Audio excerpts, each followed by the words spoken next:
tem uma, tipo um alfinetezinho para baixo. Deixa eu ver. Fixar na tela. Bota o cursor em cima do slide. Do slide. Certo. O cursorzinho, o seu mousezinho. Em cima do Certo. slide que tem fixar na tela. Deixa eu ver.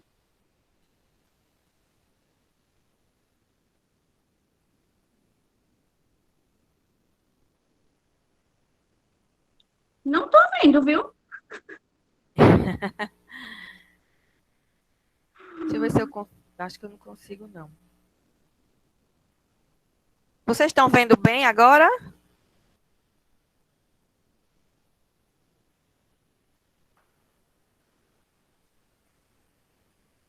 Não sou a professora das tecnologias. Ah, meu Deus.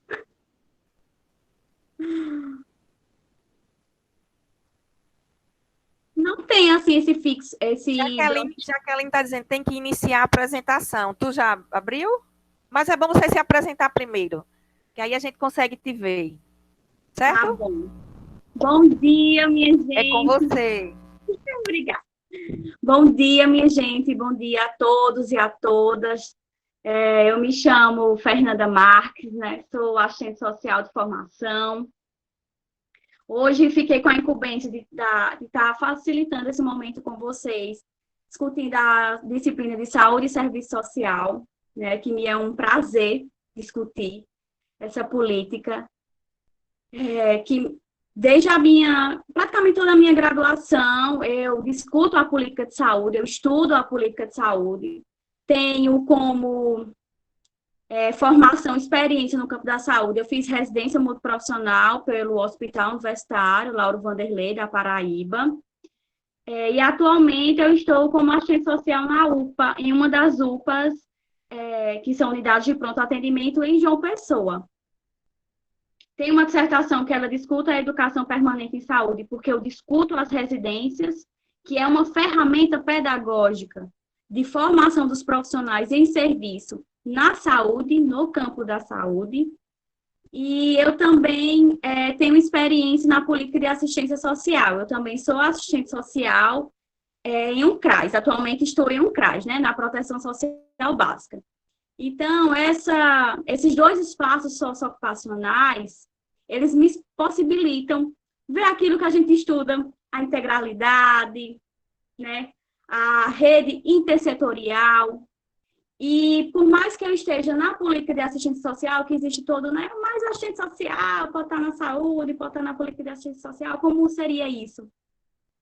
A saúde, ela está em todos os cantos. Se nós estamos hoje aqui tomando a nossa água que deve estar do seu ladinho, né? Aquele medicamento, tudo é saúde. O ar que eu respiro, tudo, em todo um canto a gente está vendo saúde. Então, agora eu vou tentar dar uma organizada na apresentação. Eu quero que a gente tenha um momento bem legal, bem interessante, bem alegre, né? Que a gente estude mesmo a saúde com muito gosto. E que a gente consiga, porque o que a gente está discutindo hoje em saúde, se eu vou estar no CRAS, eu vou estar discutindo. Se eu vou estar na Previdência, eu vou estar discutindo. Se eu estou na escola, se eu estou numa instituição de longa permanência, eu vou estar discutindo. Então, que a gente consiga aprender, que a gente avance junto, a gente avance coletivamente. Eu sou bem avexadinha, então, vocês podem pedir para eu parar, para a gente fazer essa mediação, tirar dúvidas, discutir. A proposta é que a gente aprenda, que a gente consiga discutir da melhor forma possível, tá certo? Vou agora tentar centralizar para a gente começar. Consegui, Jana.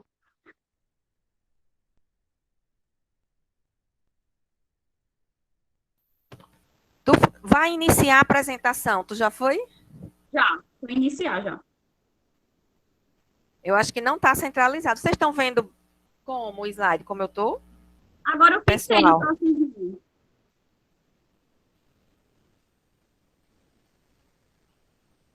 Pessoal, como é que vocês estão vendo os slides?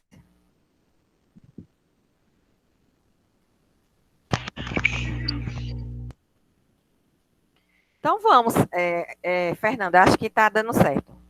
Tá?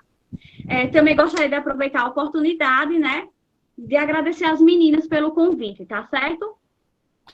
Eu estou vendo que está As centralizado. meninas estão dizendo que não está conseguindo ver. Não está aparecendo, só está vendo Fernanda. Professora, não está aparecendo, não. Tá só a professora Fernanda mesmo.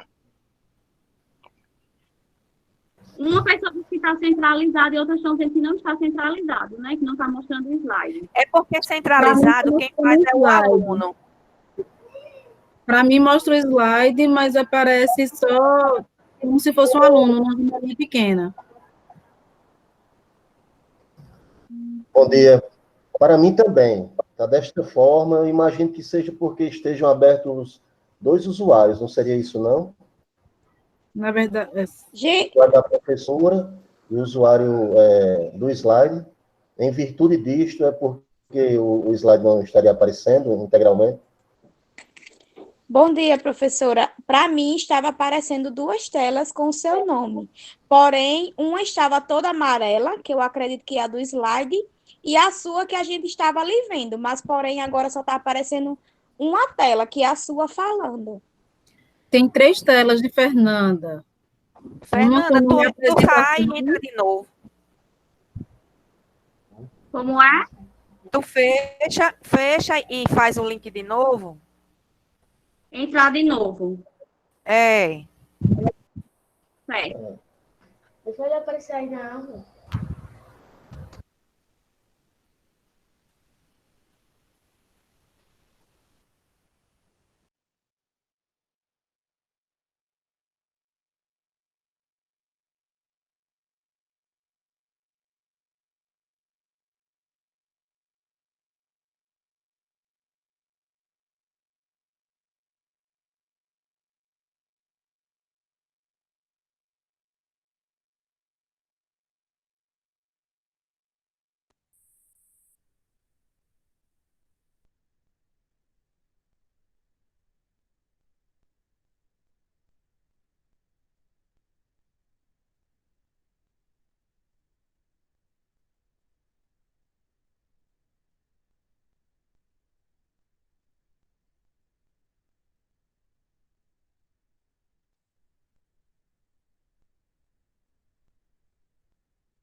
Pronto, tá certo agora?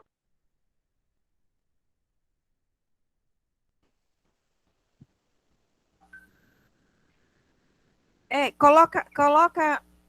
Não está na tela do slide ainda, mas aumenta aí. Isso, agora sim.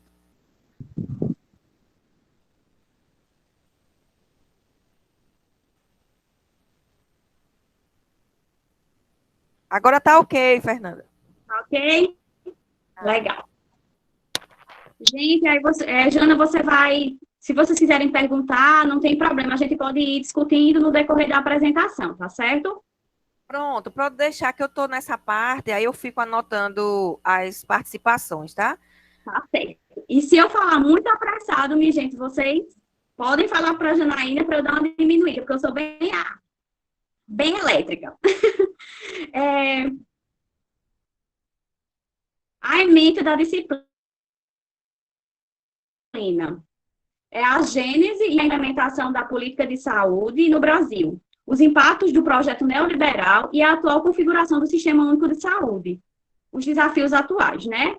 A relação do projeto ecopolítico do assistente social com o projeto da reforma sanitária, o trabalho multiprofissional na assistência em saúde, limites e possibilidades, e temas contemporâneos para o uso e as assistências sociais no processo de trabalho na política de saúde. Veja que a gente vai, né, ter uma visão bem completa da política.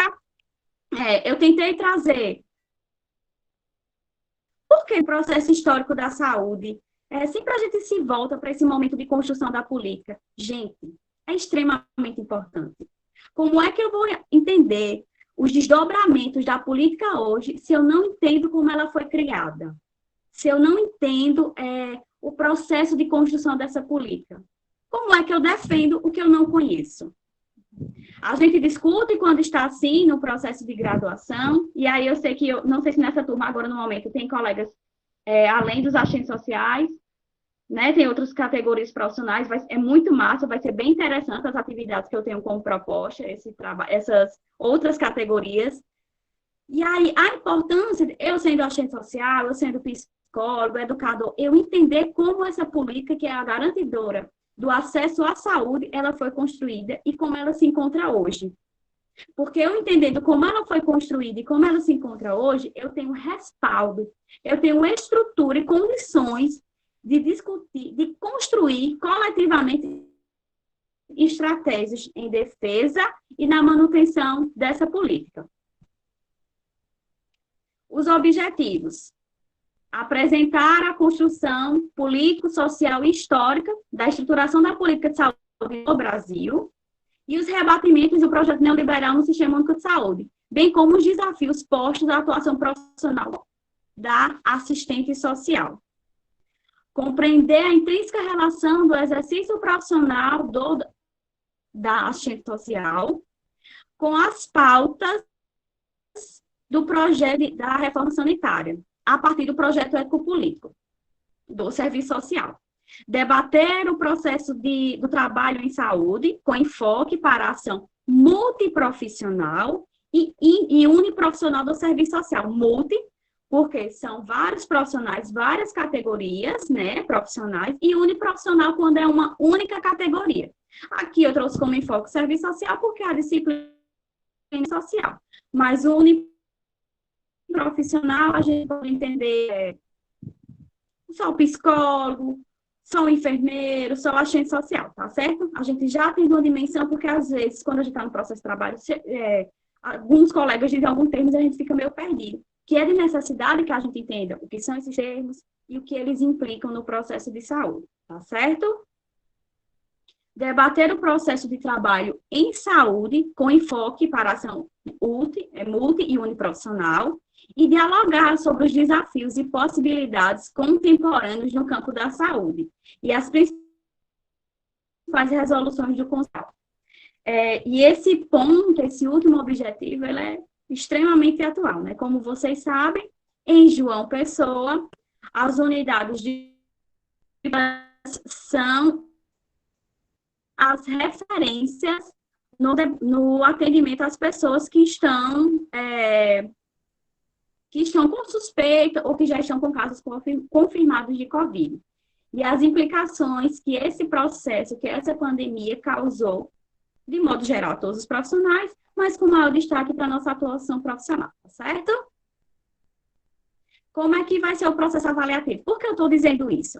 Porque eu quero mostrar para vocês, para a gente construir coletivamente, né, discutir, como é que a gente vai ser avaliado nesse processo, né? Em toda situação, a gente passa por um processo avaliativo, e eu quis construir um processo avaliativo, pensando em uma metodologia que mais fomentasse a participação dos e das alunas, certo?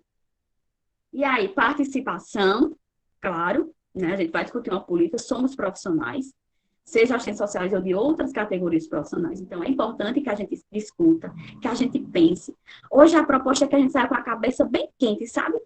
Não só pesado, assim, porque né, política é um tema denso, mas que a gente saia pensando em muitas alternativas. Eita, eu trabalho em um CRAS, mas Fernanda falou nisso e eu acho que dá certo implementar isso no CRAS, né? Até porque a política de assistência social, ela é muito parecida em termos de estrutura de serviço, de sistema, do Sistema Único, SUS, e do SUAS, né, que é o Sistema Único de Assistência Social. Eles são sistemas que eles parecem muito, até na estruturação dos serviços, algumas ferramentas, eu, enquanto profissional da saúde, na UPA, eu quero falar, eu consigo trazer ferramentas e aperfeiçoar, ressignificando essas ferramentas e utilizá-las no meu processo de trabalho no CRAS, assim como experiências que eu vivencio no CRAS, eu consigo levar.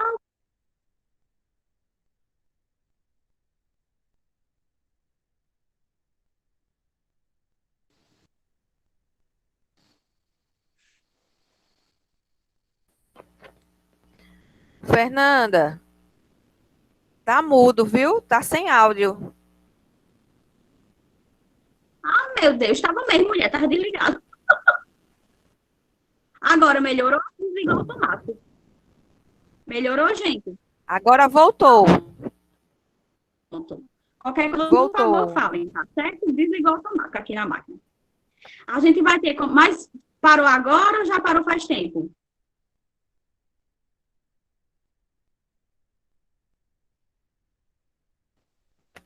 Foi agora.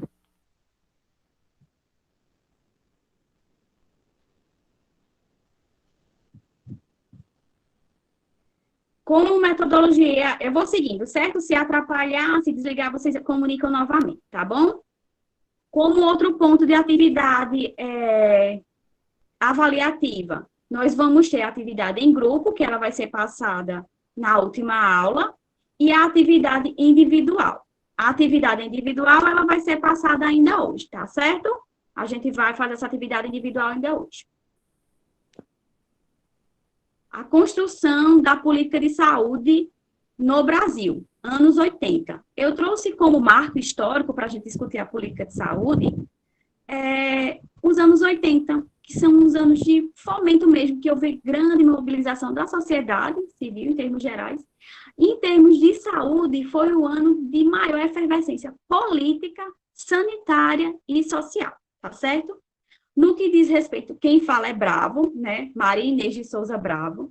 Ela é uma autora referência no debate da saúde para o serviço social, mas aí quem é estudioso da política de saúde, que quer entender esse processo histórico, é muito importante que se debruce sobre os textos, né, de Maria Inês de Souza Bravo. Ela é uma referência mesmo nesse debate, tá certo?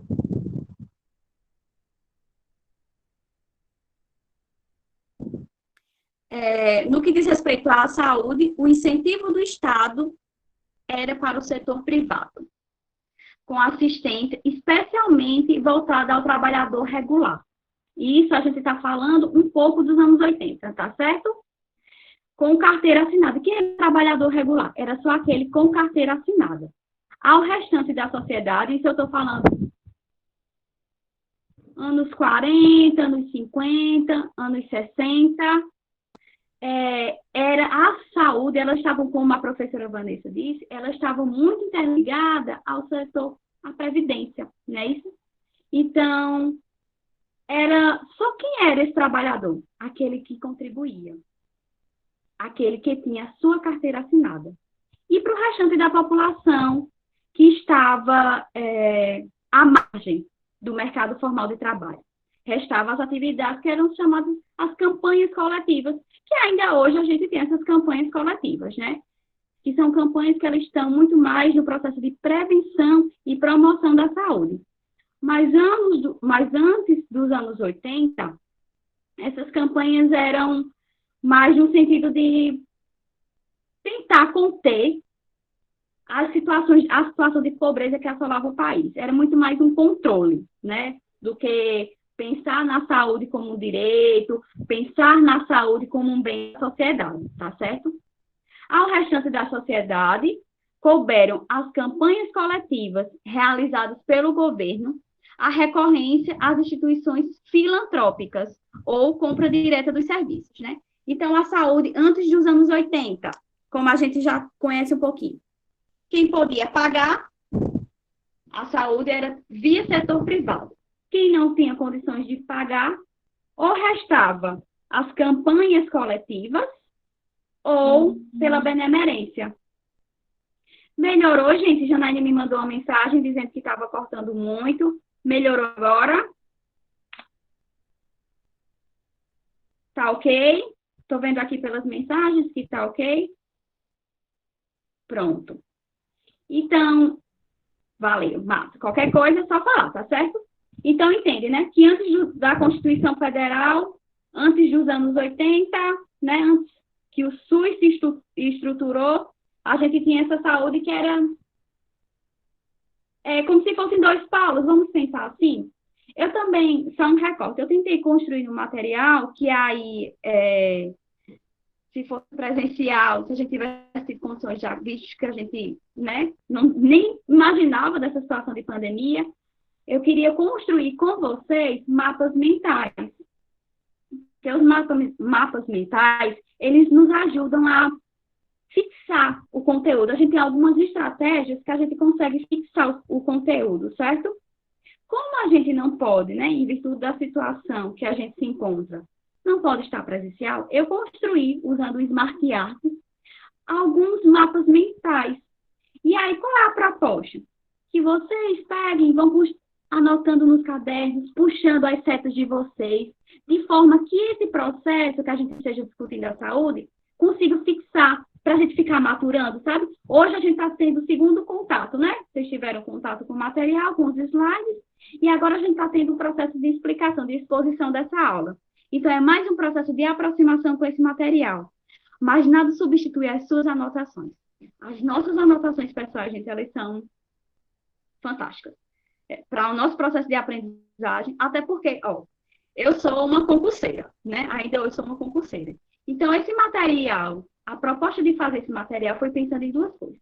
A gente discutir saúde e utilizar desse material que a gente tem, de todas essas problematizações, essas discussões do nosso processo de trabalho, independente da polícia que eu esteja, e também para nos dar aquela base de conteúdo que são muito requisitados em concurso público, tá certo? Então, eu quis atingir esses dois objetivos, né? Além de, claro, a gente discutir o processo de educação e saúde, processo de educação. A respeito da crise do modelo de saúde até então vigente, PAIN, que ele é outra referência, porque esse modelo de saúde, quando eu falo a respeito da crise do modelo de saúde, ela não conseguiu se estruturar, não se mantém, porque as desigualdades sociais, elas cada vez mais se tornaram robustas, não é verdade? Elas ficaram insustentáveis, veio a ditadura militar, que por um tempo, de forma repressiva, como a gente tem conhecimento, ela calou a população, digamos assim, mas nos anos 70, 80, já era tudo insustentável. Então, esse modelo de crise, qual é esse modelo de crise que eu estou me referindo? Quem tinha carteira assinada, saúde privada, e ao resto da população que não tinha condições de pagar, sobrava as campanhas coletivas ou a filantropia, esse modelo ele não consegue se sustentar. E é isso uma das bases que dá mais força ao movimento de reforma sanitária, certo? Então, quando eu falo dessa crise, é desse outro modelo, tá certo? Quem pode pagar, paga. Quem não pode, fica com as campanhas coletivas e fica com o setor filantrópico. Aí ele conceitua. Esta crise, a crise da saúde, convivia com a falência do milagre econômico da ditadura, do capitalismo mundial dos anos 70, e com o decréscimo da legitimidade do autoritarismo, evidenciado pelos resultados das eleições de 1974. Nesse sentido, surgiu um espaço de luta para as forças progressistas. Alexandra Ximenes, ela é uma professora da UEPB. Ela tem uma tese, né, ou seja, ela tem doutorado. O doutorado dela foi na UFPE. Ela é uma pessoa fantástica, né? Uma professora com muito domínio da política de saúde. Esse material que eu estou dizendo para vocês, ele é um material que é disponível. Eu posso depois estar olhando aqui o nome certinho da disciplina da tese dela. Ela discute que nessa época, anos 70, anos 80, surge o que ela chama de sujeitos coletivos. E quem são esses sujeitos coletivos? Esses sujeitos coletivos, eles têm destaque no movimento de reforma sanitária. O movimento de reforma sanitária ele foi feito pela população também, E aí, por isso que ele ganha essa conotação, porque a população, ela se envolve, mas ele também tem esses sujeitos coletivos, que são as organizações em defesa da sociedade, da política de saúde na sociedade como um direito, como um bem social, tá certo? A construção da política de saúde no Brasil. O movimento de reforma sanitária, sendo a principal referência de luta pela saúde pública, tensionou a reforma do sistema político e de saúde brasileiro, em prol do fim da ditadura militar e da instalação de um sistema de saúde de caráter universal e público, tá certo? Ou seja, o movimento de reforma sanitária, quando a gente diz que ele foi a referência, a principal referência no debate, na defesa da saúde universal e da saúde pública, ou seja, a saúde, e é como a gente tem hoje na Constituição Federal, a saúde ela não tem critério de acesso, ela é universal. O que quer dizer, o que é que isso implica? Como todos nós sabemos, visto que, se não todos, mas a maioria, e na verdade em algum momento você vai ter um acesso mais direto à saúde. Em que sentido? Vacinação. A vacinação você tem via SUS. Um número expressivo de vacinas você só tem pelo SUS. Qual o outro acesso? SAMU, Serviço Ambulatorial Móvel de Urgência. Serviço de Atendimento Móvel de Urgência, SAMU. A maioria das pessoas acessam o SAMU. Água potável, quem é que cuida? SUS. Qualidade dos alimentos, quem é que cuida? SUS. Então, quando alguém diz assim, eu não uso SUS, chegaria a ser cômico, porque a gente usa o SUS, né? A gente usa o SUS em todo momento da nossa vida. E quando o movimento de reforma sanitária, ele vem defender o SUS, ele vem defender a construção de um sistema de saúde em que ele fosse público e universal, é no sentido que a saúde, entendendo a saúde a partir de um conceito bem mais ampliado, a partir de um conceito em que, entendendo que a saúde, ela não é a ausência de doença, mas ela é muito mais do que isso, a gente vai ver lá na frente, esse movimento de reforma sanitária, ele ganha centralidade. Porque quando ele está defendendo a saúde, neste momento, a saúde, ele defende a saúde e democracia. Essa era a bandeira de luta do movimento de reforma sanitária. Por quê? Saúde e democracia. Porque a saúde, ela está... Porque a gente, em termos de movimentação política, a gente estava saindo da ditadura. E defender saúde como direito social não combina com o movimento autoritário. Então, essa foi a bandeira de luta do movimento de reforma sanitária. Saúde e democracia. E aí eu trago para vocês a minha primeira proposta de mapa mental. Eu tentei fazer de forma mais didática, né? Esses mapas mentais, digamos assim. Esses mapas mentais, eles foram construídos a partir da ideia do texto de Paim, que é um texto de 2011. Isso quer dizer, ele não tem esse mapa mental, né? Ele não construiu esse mapa mental. Mas eu tomo como base esse texto dele, que é 2011, que eu passei como referência para vocês, em que ele discute que o movimento de reforma sanitária, ele vai em duas perspectivas. E aí vocês encham de anotações esses slides, né? Tentem colocar de forma que vocês compreendam como é esse movimento de construção do SUS. E que o movimento de reforma sanitária, ele não está notadamente só atrelado à saúde. Ele está atrelado à saúde e à democracia. Por quê? Isso, às vezes, até cai como questão de concurso, viu? Por que ele está atrelado ao movimento de democracia? Porque a gente está saindo de um período ditatorial. E como é que eu defendo uma saúde universal e pública, se não na perspectiva do direito? E quem é que garante o direito? Um Estado.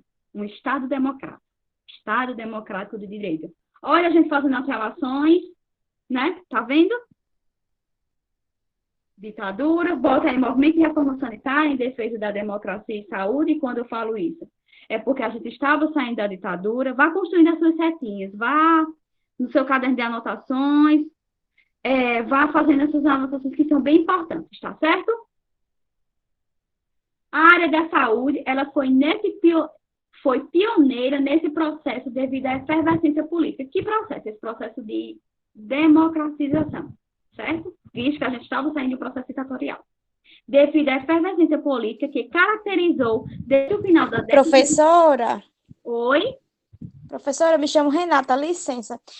Eu queria ver se você poderia explicar mais uma vez rapidinho esse último slide, porque eu tive que dar uma saidinha, aí eu peguei já no final da última explicação, esses 3 pontos, se for possível. Sim, esse. Pronto. Sim. Quando eu construí... Renata, não é isso? Isso.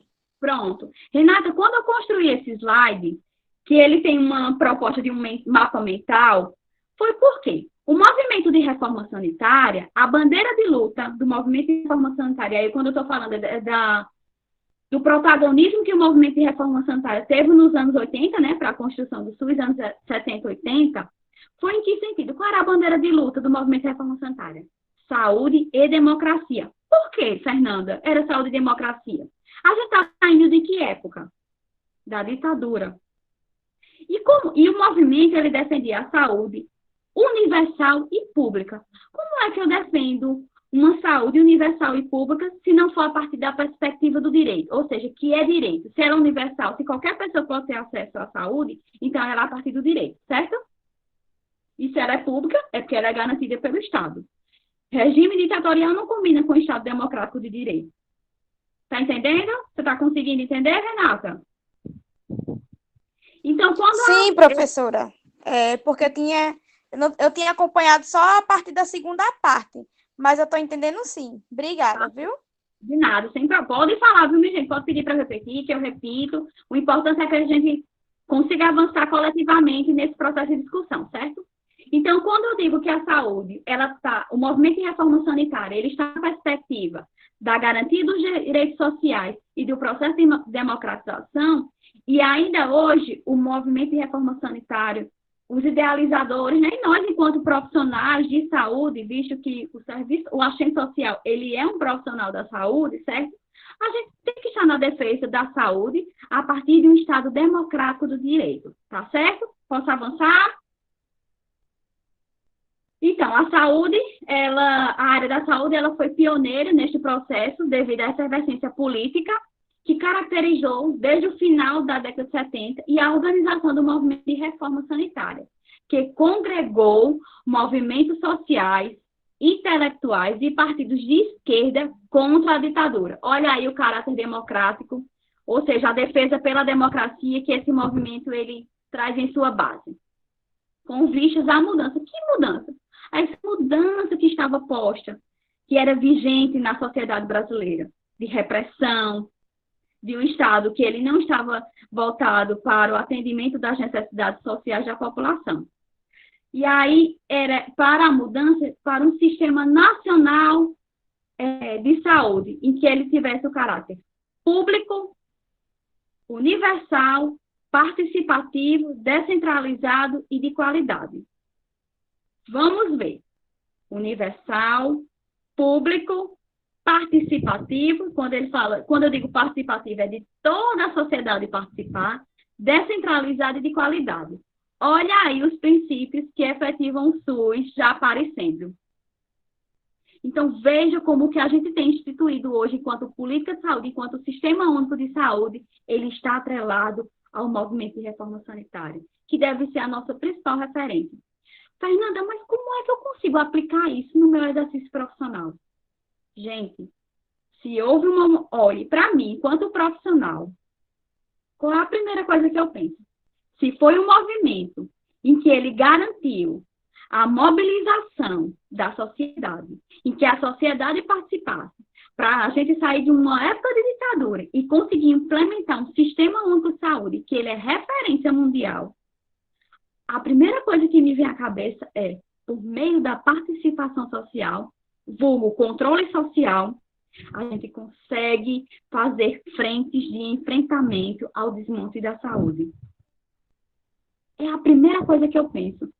E aí, quando eu faço isso, eita, lá na escola, como é que eu aplico essa participação? Eu que sou assistente social da escola, eu que sou psicóloga da escola, eu que trabalho enquanto educador da escola, de uma escola. a defesa da escola pública e de qualidade. Então, eu tenho que trazer quem? Os pais, os responsáveis, a rede. Quanto mais estruturado esse sujeito coletivo, nas palavras de Alessandra Ximenes, mais uma frente de enfrentamento eu construo para garantir a manutenção dessas políticas públicas enquanto direito social. Tá vendo? Olha, já eu pensando em estratégias para o meu outro espaço ocupacional, se não a saúde. Porque a educação pública de qualidade também tem a dimensão da saúde. Um sujeito, e aí quando eu digo sujeito, é a sociedade civil mesmo, porque nós somos sujeitos políticos, quanto mais informação ele tiver, porque informação é poder, mais garantido dessas políticas públicas, de forma eficaz, de forma estratégica, a gente vai conseguir construir. Tá certo? E aí eu trago a conjuntura internacional. Ô, Fernanda, por que você está trazendo agora a conjuntura internacional?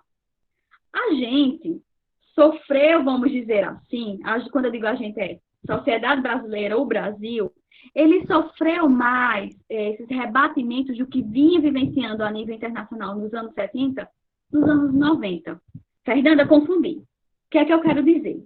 Enquanto a gente estava numa mobilização local, nacional, o mundo, o restante dos demais países, e aí quando eu falo Europa, né, esses países mais ditos desenvolvidos, eles estavam com uma outra conotação, estavam vivenciando um outro processo.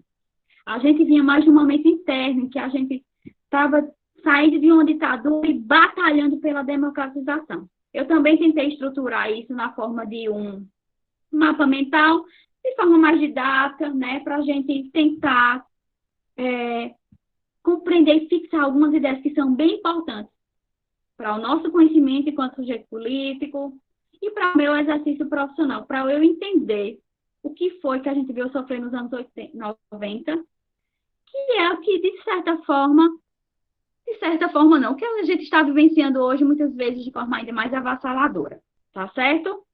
Nos anos 70, a nível internacional, o que é que nós estamos vivenciando? A crise do petróleo, a queda da taxa de lucro e a crise do Estado intervencionista, que a gente não chega nem a vivenciar, né? Esse Estado intervencionista, como a Europa vivencia.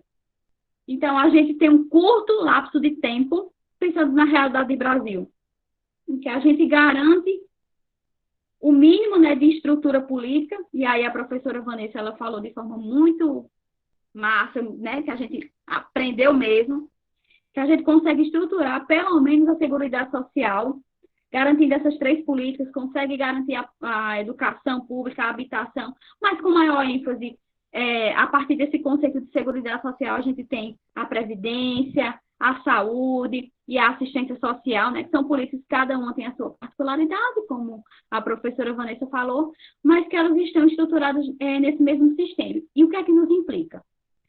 A estrutura das políticas públicas, elas devem, no seu arcabouço legal, Fernando, o que é arcabouço legal? Na sua estrutura de lei, saúde, assistência social e previdência, elas têm uma roupagem, digamos assim, intersetorial.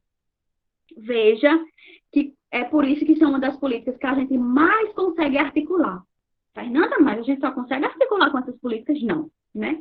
Principalmente a gente que está nesse debate compreendendo que a política pública ela é um direito social, a gente consegue fazer articulação com a política de saúde, com a política de habitação, que é necessário, tomando como parâmetro também o conceito ampliado de saúde, que a gente vai ver, né, mas já trazendo esse debate, a necessidade de a gente caminhar por essas outras políticas públicas. Essas três que eu citei, que compõem a Seguridade Social, ela tem maior roupagem intersetorial, né? Tanto que a gente, a política de assistência social, a gente faz muita articulação. Quando a gente está na saúde, a gente faz muita articulação com a assistência e com a previdência, né? E a previdência, notadamente, faz muita articulação com a assistência e com a saúde com maior ênfase. Para Fleury, que é outra referência no debate de saúde, eu estou trazendo para vocês os clássicos da educação de saúde, dos que discutem a saúde, né? Paim, Silva, Alessandra Ximenes, Fleury, que são referências de debate de saúde. E esses materiais que eu trouxe para você, gente, que estão referências no material, você encontra online, certo? Só colocar Política de Saúde, Bravo, que vai aparecer o artigo que eu utilizei. Então, a gente tem como ter acesso a ainda mais materiais, que é a proposta disso. Como assim, Fernanda? Eu não quero que a gente se esgote aqui. Quero que a gente discuta, que a gente pesquise e que volte na próxima aula ainda com mais questionamentos, com mais perguntas, tá certo? Para Fleury, o RMSB, Movimento de Reforma Sanitária Brasileiro, pleiteava a promoção da mudança social, ou seja, da mudança da organização da sociedade. E, nesse sentido, a reforma é conhecida, a reforma, né? Movimento de Reforma Brasileiro, quando ele fala reforma, na reforma do Movimento de Reforma Sanitária Brasileiro, é conhecida como o projeto e a trajetória de constituição e reformulação de um campo de saber. A saúde é um campo de saber, né? Uma estratégia política e um processo de transformação institucional. Olha essa citação, como ela nos traz elementos. Instituir um campo de saber, a saúde, a política de saúde como um campo de saber, uma mudança institucional, ou seja, uma mudança de sistema, uma estratégia política. Que estratégia política? Criar mecanismos de efetivação desse sistema, sair dessa situação de ditadura e se instaurar um processo democrático no nosso país. E é por isso que é conhecido como esse projeto. Olha como esse projeto já vem trazendo mais elementos para a gente, né? E aí nos remete a compreender, olha, por que Fernanda disse que a bandeira de luta do movimento de reforma era democracia e sociedade. Fleury, ela vem para fechar, digamos assim, essa compreensão, tá certo? A RSB, a Reforma Sanitária Brasileira, foi um projeto político emancipatório de transformação da condição de vida da população. Vamos lembrar como era a saúde antes dos anos 80? Quem podia pagar?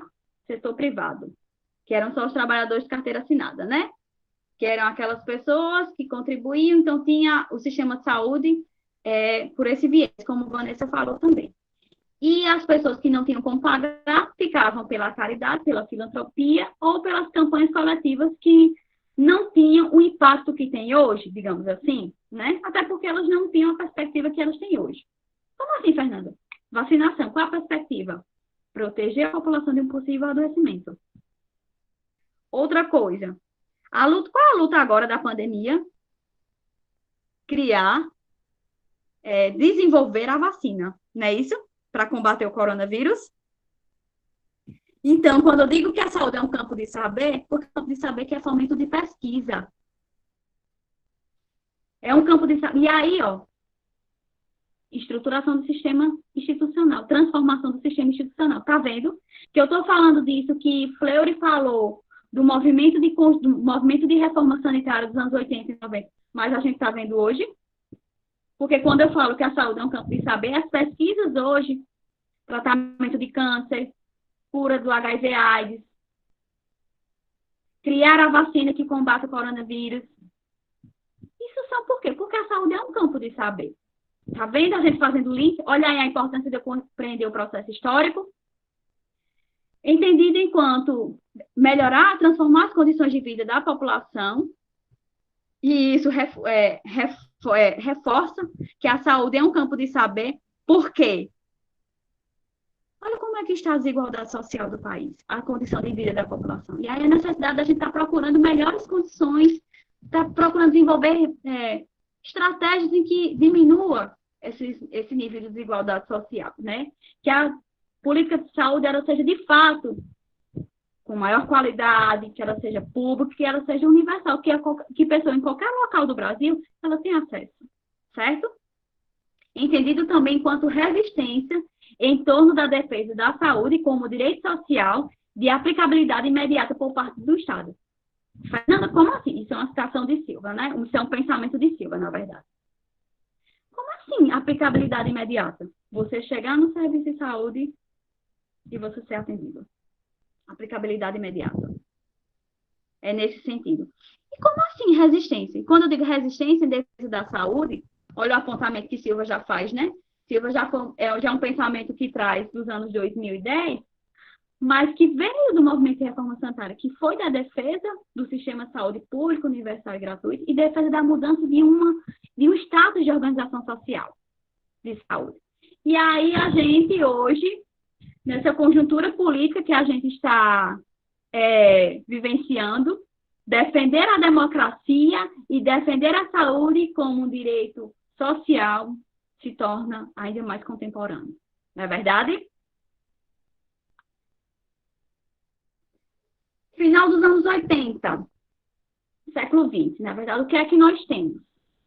Nós temos a 8ª Conferência de Saúde, que foi em 1986. Por que eu estou trazendo essa conferência, esse marco histórico? 2 motivos. Você tem que compreender o que foi discutido nessa 8ª conferência, porque é tipo assim, o gás final que o movimento de reforma sanitária estava precisando para, 2 anos depois, né, conseguirmos construir a Constituição Federal de 88 e garantir a saúde como um direito social, numa perspectiva de seguridade social. Na 8ª conferência, nós discutimos o conceito ampliado de saúde, né, que é biopsicossocial, em que ele atende coletivamente, ele atende toda a população. Ou seja, aqui é o marco, né, o conceito ampliado de saúde, que foi lá dos anos 80, ele demarca que a saúde não é só ausência de doença. A saúde, ela é muito maior, ela é muito mais ampla. Além do que também, isso é muitas vezes questão de concurso, né? O que foi a conferência de 86? O que é que ela trazia? Ela reforçava esse conceito ampliado de saúde, ela reforçou a saúde como um direito de todos e dever do Estado. Onde é que tem isso, gente? A saúde como um direito de todos e dever do Estado? Na Lei 8.080, que são dos anos 90. Que lei é essa? Uma das leis que estruturam o Sistema Único de Saúde. A reformulação, outra bandeira de luta que foi ponto de discussão da 8ª Conferência de Saúde, a formulação do sistema de saúde. E o financiamento setorial. Quando diz setorial, porque está falando só da política, né, do setor política, em que foi uma pedra no sapato e, infelizmente, a gente vai entender por que também, discutir um pouco mais, porque ainda hoje o financiamento nos é tão caro em termos de política social, certo? Final dos anos 80, né, do século XX, anos 80, eu trago o conceito ampliado de saúde trazendo outra informação, determinação social de saúde. O bem-estar da população ganha novos olhares. Desse modo, passa-se a entender a saúde não como ausência de doença, mas sim atrelando a saúde a fatores como saneamento básico, habitação, trabalho, lazer, transporte, dentre outros fatores que alteram diretamente na condição de vida da população. Para ter uma condição de vida saudável, uma população saudável ou não. Fernanda, mas esse conceito, essa determinação social de saúde, é a mesma coisa que determinante social de saúde? Esse conceito de determinação social de saúde, ele começa a ter debate, digamos assim, né, a ser suscitado nos anos 70. Mas no Brasil ele ganha maior força, digamos assim, nos anos 2000. E qual é a diferença de um sistema para outro? Que é esse slide aí que está aparecendo. O outro sistema, que ele é chamado, que ele é como a gente chama de determinantes sociais da saúde. E aqui eu trouxe para vocês um conceito bem atualizado, que eu estava até discutindo com a professora Ximenes em uma live que nós fizemos, que ela disse, não, eu não acho que são determinantes sociais de saúde. E eu, olha como a gente não deixa de aprender, né? Na verdade, seja qualquer espaço socioeducacional que você esteja, você vai estar sempre aprendendo. Você vai estar sempre discutindo. E é importante, viu, gente? A gente está nesse processo hoje, discutindo saúde, esquentando a cabeça, seja para no processo de especialização, para se aproximar da academia, né, do debate científico, seja pensando, olha, eu quero ter uma base também para fazer concurso, para a gente repensar o nosso processo de trabalho. é indispensável a gente estudar, a gente continuar estudando, certo? O conceito que a gente passou, eu mesma, eu e a minha turma, né? Nós passamos toda a época de saúde discutindo o quê? Determinantes sociais de saúde. Fernanda, mas assim, por que você está trazendo isso? Gente, esse conceito que ele foi desenvolvido por Solar e Iron, eu acho que é o Iron, não pronuncio muito bem inglês, certo?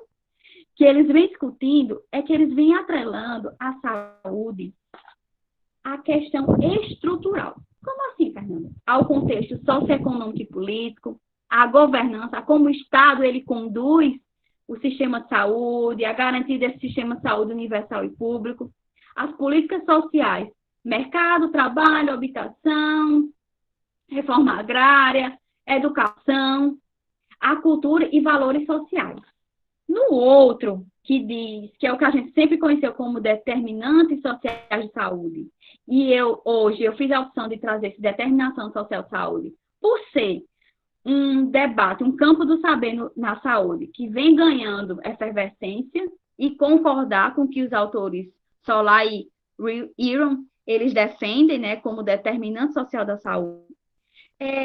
Além de concordar com eles, para trazer para vocês pesquisarem. E no material que eu mandei, tem a referência desse artigo, que ele vem, gente, é muito interessante, que eles vêm fazendo contraponto entre determinantes sociais e determinação social da saúde.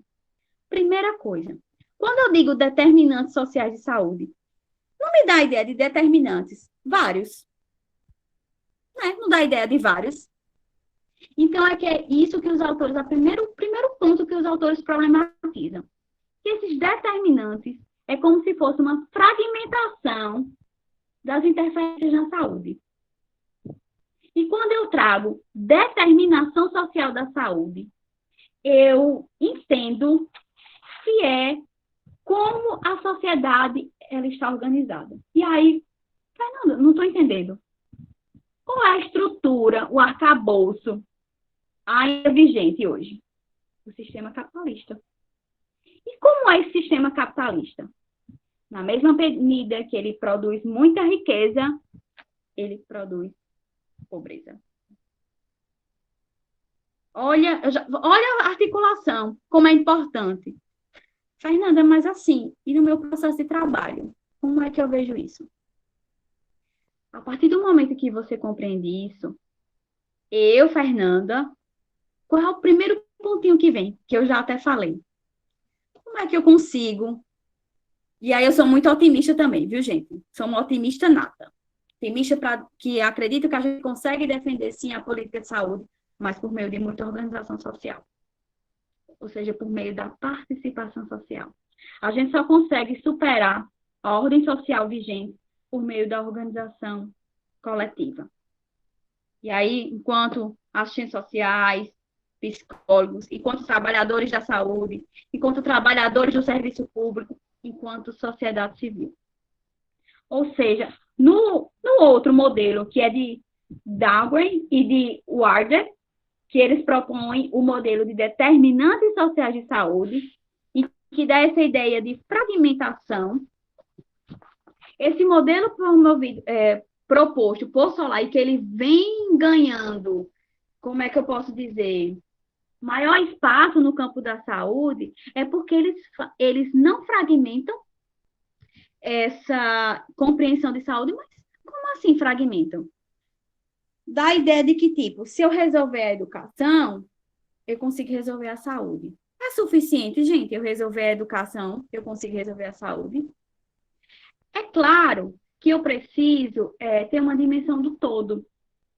E esse sistema proposto por Solar, ele nos dá essa ideia de que, meu Deus, é verdade.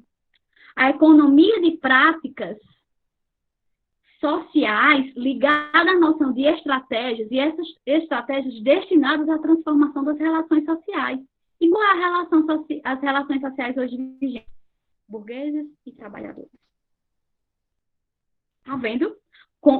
Fernanda, eu ainda estou um pouco sem entender isso. Esse modelo de determinação social, ele nos faz repensar a organização social vigente. E aí, quando eu faço essa articulação, eu começo a entender, realmente, não é só fazer um pouquinho em cada política. É importante? Claro que é. É importante eu defender a saúde?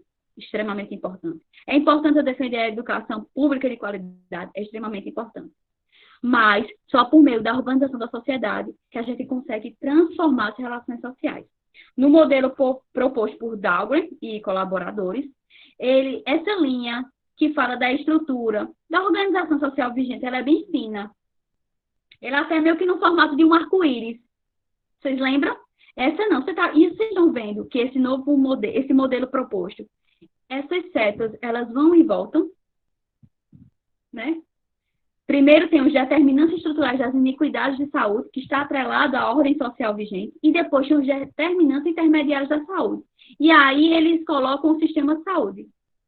Ter um sistema de saúde que consolida o direito, que garanta esse acesso universal público de qualidade, é extremamente importante. Mas ele não garante a mudança, só ele não garante a mudança da ordem social vigente. E isso está atrelado quanto mais um sistema em que as pessoas elas tenham as mesmas condições de acesso, elas vão ter condições de vida saudáveis. Esse artigo que faz essa comparação entre esses dois modelos, que diz determinação social de saúde e determinantes sociais de saúde, ele é um artigo de Garbois, Sodré, que é um debate na referência de saúde, especialmente de determinantes sociais, e da Albelo Araújo, que está no material de vocês, tá certo? Que eu disponibilizei.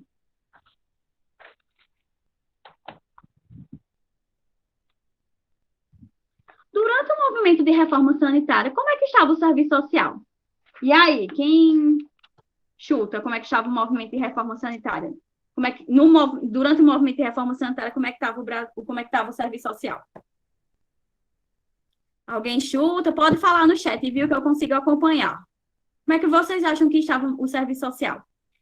O serviço social estava atrelado de forma bem próxima com o movimento de reforma sanitária ou estava um pouco afastado? E aí, galera, pode comentar, viu? Pelo nosso bate-papo. O serviço social, nesse momento, em que o movimento de reforma sanitária estava com toda a defesa, ele estava vivendo um processo interno de negação ao serviço social tradicional. Lembram? Movimento de reconceituação do serviço social.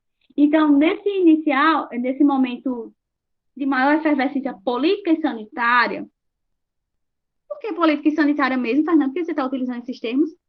Lembra que o movimento de reforma sanitária, ele defende a democracia, ou seja, movimento social e político. E ele defende a saúde, movimento sanitário. Tá vendo? Só utilizei termos diferentes para a gente falar das bandeiras de luta do movimento de reforma sanitária. O serviço social, nesse momento, ele não estava envolvido no movimento interno de reforma sanitária. Destaque que o serviço social, ele trabalha na saúde e ele torna-se, como é que eu posso dizer, um espaço que vai absorver vários profissionais a partir do conceito ampliado de saúde. Mesmo o conceito ampliado de saúde, ele vindo desde os anos 40, né, final dos anos 40, ele vem ganhar maior espaço com a Constituição Federal, né? E ainda hoje a gente, claro, obviamente, né, até pela condição política que a gente se encontra, a gente está numa defesa maior de que os sistemas de saúde, que o sistema de saúde, os serviços de saúde, eles estejam organizados a partir desse conceito ampliado de saúde. Mesmo disso, o conceito ampliado de saúde já vem dos anos 40, ter toda essa movimentação política nos anos 70 e 80, o serviço social estava vivendo um processo mais interno. Então, ele não é tão participativo, digamos assim, tão intensamente participativo no movimento de reforma sanitária, tá certo? E aí nós temos, final dos anos 80, 1988, né? Mais especificadamente, tem também trazer esse conceito, esse mapa mental, né, enquanto a proposta de conceito. Nós temos em 1988 a Constituição Federal, que também é conhecida como Constituição Cidadã, em que há a garantia dos direitos sociais, direito à saúde, direito à assistência social como direito, previdência social como direito, saúde, educação, habitação como direito, tá certo? Esse movimento e organização política dos sujeitos coletivos e da sociedade, né? Que foi o que veio construir. Veja que a setinha, ela está indo de movimentação. A setinha, como a seta, ela está, vamos dizer assim, posicionada, tem toda a relação. Porque a partir da movimentação e organização política dos sujeitos coletivos e da sociedade, do movimento de reforma sanitária, enquanto movimento que ele garante a sociedade, que ele garante a saúde e a emancipação, que nós temos a formalização, a estruturação da nossa Constituição Cidadã, né? E aí, por meio dessa Constituição Cidadã, que a gente institui os direitos sociais. Veja que a setinha sobe. Tem esse outro comentário, a conjuntura internacional versus a conjuntura nacional. Porque até a Constituição Federal de 88, essa Constituição, essa conjuntura internacional, ela começa só a dar sinais. Ela vem com forma mais enfática para a gente a partir dos anos 90. Né? Início dos anos 90, a gente já consegue expressar, identificar perfeitamente sinais que os países desenvolvidos eles já vinham sentindo desde os anos 70, certo? Isso quer dizer o quê? Que a gente vive pouco, né? No sentido de que a gente... Como assim, Fernanda, vive pouco? Vive pouco em que sentido? A gente aproveita pouco desse ganho social, que é ter a saúde como direito, que é conseguir a estruturação da saúde como direito. Aqui nós temos, isso está na Constituição Federal, também é um material disponível gratuitamente, tá certo, na internet. Nós temos o artigo 6º, em que ele vem falando quais são esses direitos sociais. Assistência aos desamparados, lazer, previdência social, trabalho, segurança, moradia, alimentação, transporte, proteção à maternidade e à infância, habitação, educação e saúde. Como eu estava falando, o slide anterior, ele vem tratando do que quais são os direitos sociais, e a saúde está lá como direito social garantido na Constituição Federal. Eu venho trazendo para vocês os artigos da Seguridade Social. Seguridade Social na Constituição Federal, ela está no artigo 194, são 2 artigos apenas. Nós temos a saúde logo em sequência, que vem do artigo 196 ao artigo 200, é um artigo longo, né? É uma política que ela tem vários artigos para dar essa estruturação da saúde. Na Constituição Federal é como se ela desse o esqueleto e as demais legislações elas fossem dando o corpo a esse esqueleto. 201, nós temos a Previdência Social, e o 203, nós temos a Assistência Social. Além de demarcar muito bem onde na Constituição eu encontro a política de saúde, esse slide também, perguntando quais são os artigos da política de saúde, trocando os artigos, ela é questão de concurso também. E aí, o que é que eu posso pensar com a formalização do Sistema Único de Saúde, do SUS? Temos como base o movimento de reforma sanitária, que foi preponderante. E aí, quando eu penso no movimento de reforma sanitária, eu não posso esquecer do conceito da 8ª Conferência de Saúde, que ela vem dar esse gás no movimento de reforma sanitária, certo? Eu tenho no SUS o conceito ampliado de saúde e a política de saúde como serviço público, estatal e com acesso universal.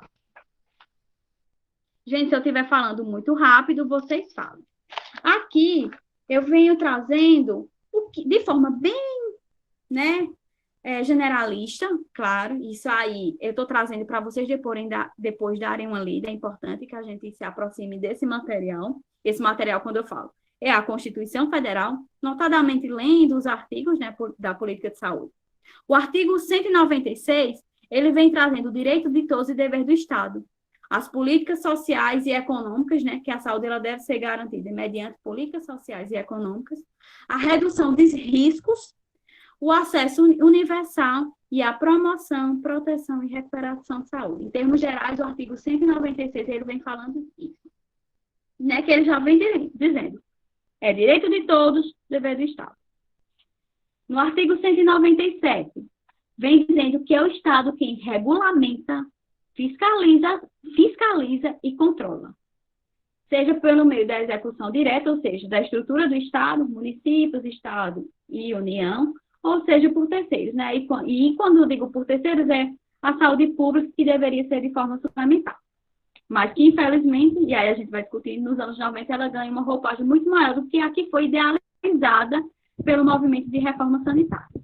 No artigo 198, nós temos os princípios e o financiamento via orçamento da Seguridade Social, 200 e outras fontes. O artigo 198, ele vem trazendo como é que vai ser mais ou menos esse financiamento, ele traz, né, pontos, de como vai ser esse financiamento da saúde.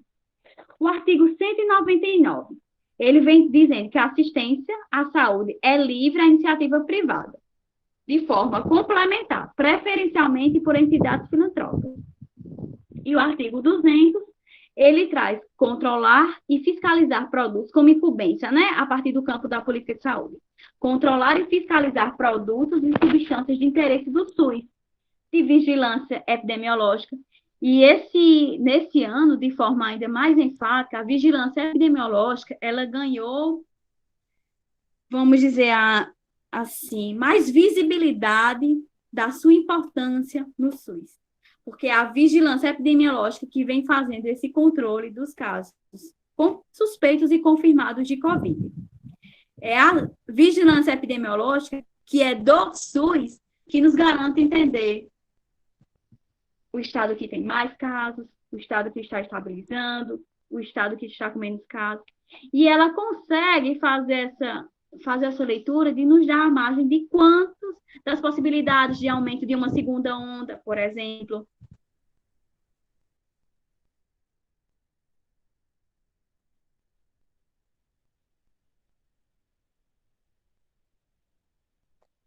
Professora, você está sem som, a gente não está lhe ouvindo. Desligou do nada. Oxi, tá me ouvindo agora? Tá me ouvindo?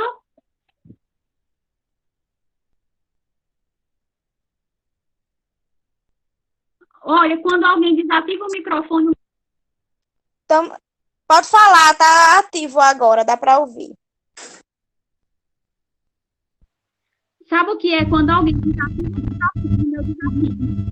Agora. Então, gente, olha como o SUS ele é completo, né? Ele fala... O SUS, ele fala até da formação de recursos humanos.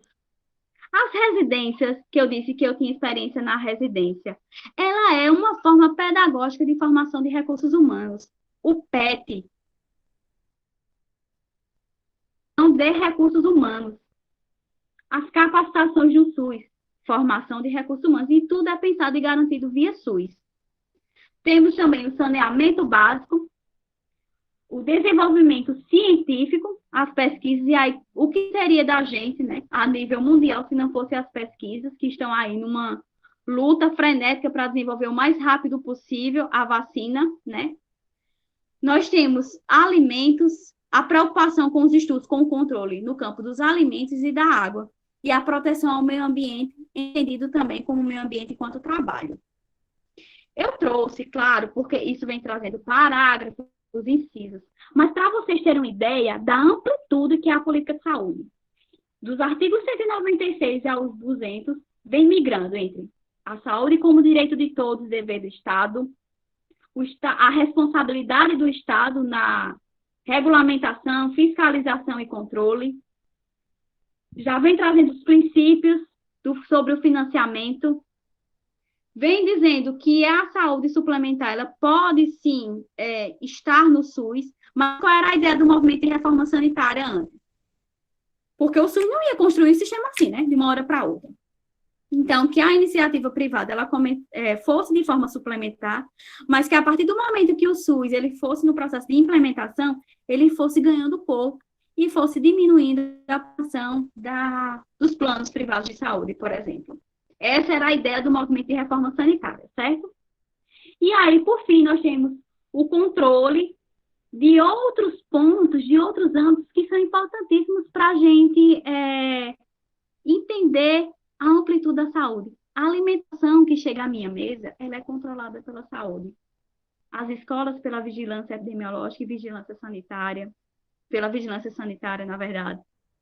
A vigilância epidemiológica no controle das epidemias e pandemias, né? O que diz respeito ao controle das saúdes, a formação de recursos humanos. Gente, é um sistema muito completo. Não há como não se apaixonar, e aí, né, sou muito defensora, não há como se apaixonar pelo SUS, pela amplitude dessa política. Nós temos também outras legislações que elas são extremamente importantes para a gente compreender o SUS. Nós temos 2 leis, que elas são promulgadas nos anos 90, que elas dão, vamos dizer, eu não disse que a legislação, a Constituição Federal, ela dá o esqueleto. Essas são as legislações que elas vão dando corpo a esse esqueleto. A Lei 8.080 e a Lei 8.142. O que é que nos diz essas 2 leis?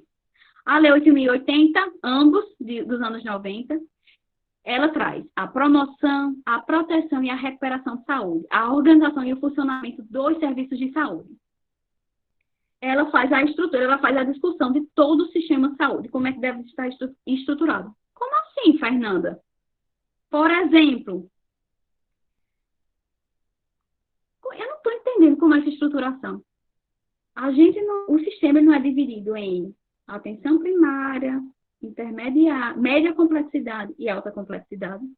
É a Lei 8.080 que ela vem definindo esses papéis. Do que deve fazer o Estado, do que deve fazer os municípios e do que deve fazer a União. Ela dá toda essa estruturação. A Lei 8.142, também dos anos 90, ela fala sobre a participação da comunidade, que é um dos princípios, né? A participação social é um dos princípios que eles estruturam o SUS, bem como as transferências intragovernamentais de recursos financeiros. Nós temos um decreto e uma resolução, que eles caem muito também em concurso, por isso que eu trouxe. Claro que não daria conta de eu trazer de todas as legislações do SUS, mas são legislações bem importantes para a gente também entender por quê.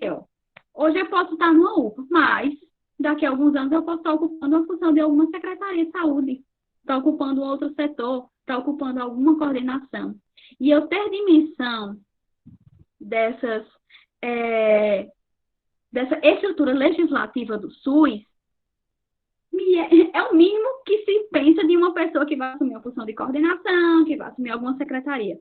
Ah, Fernanda, mas não estou nessas funções de coordenação, não estou nessas funções de secretaria, enquanto gestão de secretaria. Mas eu, enquanto assistente social da UPA, é extremamente importante eu compreender o que é que diz o decreto 7.508. Porque para eu fazer um relatório, porque na UPA sim nós fazemos relatório, quanto mais respaldo legal eu tiver, mais qualificada será a minha intervenção. E claro que, sim, estou pedindo para falar devagar, né, gente? Tem que falar mesmo, viu? Porque senão eu desinvesto. E claro, quando eu falo isso, repetindo, né? Quanto mais eu tiver compreensão da legislação que dá todo o corpo ao Sistema Único de Saúde, mais qualificada será a minha intervenção. Porque, por exemplo, chega uma violação de um idoso. Chega lá na UPA. Eu vou fazer um relatório encaminhando a promotoria do idoso, certo? Certo. Então, qual é o primeiro respaldo que eu tenho que fazer? Estatuto do Idoso. De acordo com o Estatuto do Idoso, tal, é garantido tal. O SUS, por meio da Lei 8.080, diz que o acesso tem que ser universal. Vamos imaginar que um idoso ele não teve o atendimento. Então, a Lei 8.080 diz que o SUS, a saúde é de todos, dever do Estado, mediante o decreto 7.508. Então, quanto mais eu tiver domínio, não só para citar, gente, não é só para saber citar nos meus documentos, nos meus relatórios, mas para entender o que aquele decreto ele pode me auxiliar para garantir a desburocratização do sistema e o acesso do usuário àquele serviço. Fernanda, você está falando assim, um sustão, né? Tão bonito. No papel ele é muito bonito, não é verdade? Mas, assim, na vida real, digamos, a gente tem muito o que trilhar, temos muito. Nós temos um caminho muito grande a trilhar, sim, de verdade. Mas a gente não pode perder de vista que quem que faz a defesa da saúde são os profissionais e a sociedade. Mas quantas milhões de vezes a gente não se depara com um usuário que não tem a mínima dimensão dos seus direitos? E eu, enquanto agente social da UPA, é o meu dever, é a minha obrigação esclarecer aquela pessoa. Às vezes, gente, até profissionais falam, a gente bota os governantes e eles são corruptos. A nossa vida, a nossa participação política, ela não se encerra na votação. A gente deve acompanhar, isso é um trabalho político enquanto sujeitos políticos que somos. Então, quem também dá corpo ao SUS somos nós. Não estou trazendo aqui a responsabilização da estrutura do sistema em cima dos profissionais, mas nós temos total participação na efetivação do SUS. Também, a dimensão dos profissionais, dos trabalhadores do SUS, dos estudiosos, dos pesquisadores, também recai sobre nós, sobre a sociedade, sobre os trabalhadores. Então, voltando, esse decreto 7.508, porque, claro, uma lei também ela não garante dar toda a estrutura que o sistema merece. Vamos lembrar dos 5 artigos da Constituição Federal, que eles dão o esqueleto do SUS, que é enorme. A Lei 8.080, ela avança tanto na legalização do sistema como no corpo desse sistema, e o decreto 7.508, ele vem dar, é como se ele ele vem regulamentar essa Lei 8.080 para dispor sobre a organização do SUS, também sobre o planejamento de saúde e articulação em rede. Olha, dá mais um avanço, tá vendo? Dá mais um corpo a esse sistema. Esse decreto, essa resolução 553, que vem para normatizar os conselhos de saúde, tá vendo? Ela está muito mais atrelada à Lei 8.142. Os conselhos que ela... Fernanda, qual a função mesmo dos conselhos? Que eu esqueci. Os conselhos, eles atuam na formulação e proposição de estratégias e controle de execução das políticas de saúde, tanto nos aspectos econômicos como nos aspectos financeiros. Eita, então, conselhos diz o quê? Participação, porque tem profissionais de saúde, tem população. Tá vendo? Você só fiscaliza uma vez na vida? A cada 4 anos? Não. A fiscalização ela é contínua. Né? Ou dizer, a fiscalização ela acontece mensalmente, ela acontece anualmente. Olha aí, esse chamamento à nossa participação política nesses espaços. E aí é um chamado, enquanto profissional da saúde, enquanto usuário do Sistema Único de Saúde, a importância da gente estar ocupando esses espaços. Todo mundo, nossa vida é muito corrida, mas a importância da gente, porque hoje a gente está aqui, no dia 1º de agosto, discutindo saúde, já mostra minimamente o interesse de entender essa política e aí de pensar estratégias para os espaços ocupacionais e para a gente defender. E a gente só defende ocupando esses espaços. Também ocupando esses espaços. No meu atendimento qualificado, no meu comprometimento, que vem dizendo o meu código de ética, e aí a gente, nessas resoluções, a gente entende esse chamado da política de saúde, eu venho refletindo sobre a importância da minha ocupação enquanto profissional de saúde nesses espaços. Nos conselhos, no CRES, nas comissões que discutem saúde, nas comissões locais dos nossos espaços socioocupacionais, tá certo? Aqui, esse decreto 7.508, eu vim trazendo para vocês os principais pontos, e aí eu também trago a discussão desses conceitos, que eles são. Fernanda, agora tem umas coisas que você está falando mais, tem outras coisas que vocês estão falando menos, que você está falando menos. Infelizmente, a gente não teria condições de discutir toda a legislação do SUS. Seria um sonho se a gente pudesse, né? Se a gente pudesse conseguir discutir, ter mais tempo. Mas eu estou dando um chão, que esse chão não deve se encerrar aqui. A gente deve pesquisar mais, e a gente pode depois estar conversando, para eu estar indicando materiais. Eu sou totalmente disponível, viu, gente, para a gente estar discutindo. Além de estar discutindo esses que eu fiz uma escolha, né? Para estar trazendo essa legislação, são também questões que caem também muito em concurso e que são extremamente dispensáveis para o meu exercício profissional, tá certo? Esse decreto 7.508, ele traz, quando eu digo que ele vem regulamentar a Lei 8.080 e a Lei 8.080, lembra que eu disse que ela traz uma estruturação do sistema? Ele vem discutindo, e ele dá esse avanço, né? Região de saúde, COAP, que são os contratos organizativos, são feitos pelos estados, né? Ele vem trazendo quais são as portas de entrada, mapa da saúde, rede de atenção à saúde, serviços especiais de acesso aberto e o protocolo clínico. Gente, e aí eu vou chamar a atenção de vocês. Lembra que se vê muito protocolo clínico e protocolo clínico de COVID, o que é esse protocolo clínico? Eu vou trazer chamando porque a gente também disse que iria discutir temas contemporâneos, que estão extremamente importantes para a gente discutir a saúde, né? Qual é o protocolo que foi falado muito? Do protocolo clínico da saúde para o tratamento do COVID. Houve a instituição de um trabalho coletivo, de um protocolo clínico. E o que é esse protocolo? Fernando, eu ainda estou sem entender o que é esse protocolo clínico. Gente, protocolo clínico é como você vai cuidar da pessoa. Como assim? Se teve uma parada cardíaca, o que é que eu faço primeiro? No caso de COVID, quais os antibióticos indicados? Quais os antibióticos não indicados? Quais os outros medicamentos indicados? Quais os medicamentos não indicados? Entendeu? Jana, a Jana me pediu para parar de 10h30. Eu poderia parar agora, porque tem esse debate inicial desse decreto 7.508, e quando a gente voltar do intervalo, a gente continuar discutindo. Ou você prefere que eu termine esse? Pode ser, sim. E eu peço até ao pessoal que fiquem em sala, me aguardem, que eu vou falar alguns avisos. Aí depois a gente dá o tempo do intervalo, tá bom? Você retorna. Então, eu te chamo. Eu continuo? Não. Não, eu te chamo para você retornar daqui a pouco, tá certo? Tá bom. Então, gente, eu gostaria só de endossar algumas coisas